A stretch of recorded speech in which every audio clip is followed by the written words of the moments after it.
พบกับเจเดอร์ไทยอีกครั้งเนาะเดี๋ยวจะมาสอนวิธีการเปิดบัญชีทดลองเนาะกดบนบัญชีทดลองเลยเข้าไปแล้วก็เลือกเนาะเลือกบัญชีก็คือเขาจะเลือกบัญชีเดโม Empty File นี่เนาะแล้วกดจำนวน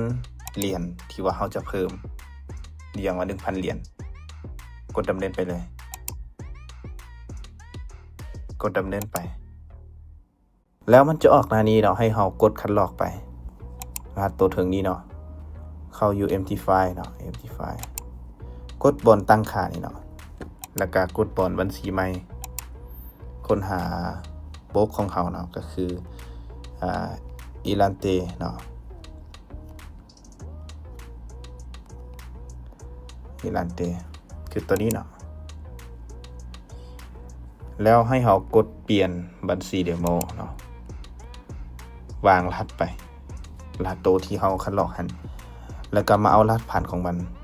สำหรับบัญชีเดโมกดมาวางเนาะกดสำเร็จ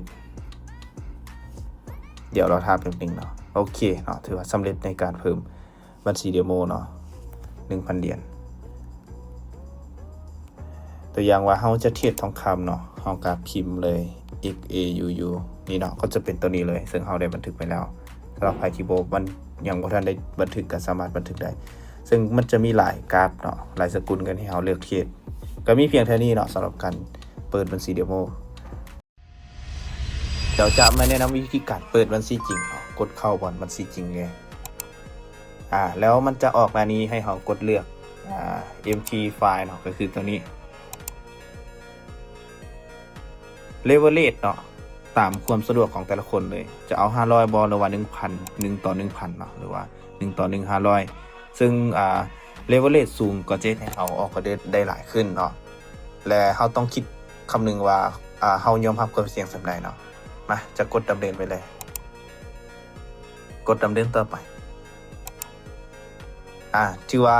ออกหน้านี้แมนสำเร็จในการเปิดบัญชีจริงเพียงแต่เราเอารหัสตัวนี้เข้าไปเสื่อมกับ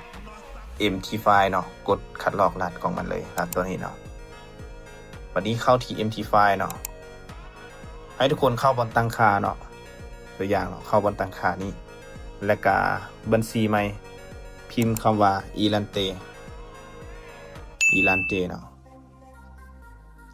นี่เนาะตัวเทิงนี่เนาะกดเข้าไปเลยแล้วเราก็มาวางรหัสตัวที่ว่าเราคัดลอกเมื่อกี้นี้คัดลอกรหัสผ่านของมันเนาะตัวนี้คัดลอกไปเลยแล้วก็มาใส่บนรหัสผ่านนี่เนาะกดสำเร็จถือว่าผ่านในการเพิ่มบัญชีจริงเนาะกดบนกราฟนี่เนาะตัวอย่างว่าเขาจะค้นหาทองคำเนาะกดบนราคานี้พิมพ์ตัวอย่างว่าเขาจะเทียบทองคำเนาะXAUU ก็จะเป็นตัวนี้เลยเนาะซึ่งเขาได้บันทึกไปแล้ว Bitcoin เนาะเขียนว่า BTC เนาะBTC เนาะก็จะเป็นตัวนี้เด้อตัวถึงนี่เนาะกดเข้าไปเลยแล้วก็มันจะอยู่ตรงนี้เนาะเข้าทองคำกดเข้าไปบนกราฟนี่มันก็จะออกหน้านี้เนาะให้เฮานี่เนาะ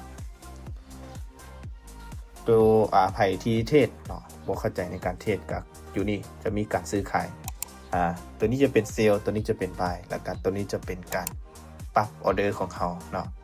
ปรับออเดอร์เขาจะออกเท่าไหร่ 0.01 บอ 0.1 0.2 แล้วแต่ตามงบของแต่ละคนเลยยอมรับความเสี่ยงสำหรับเขาคิดตามนั่นเลยเนาะจังใดก็ฝากให้ทุกคนติดตามนะเด้อ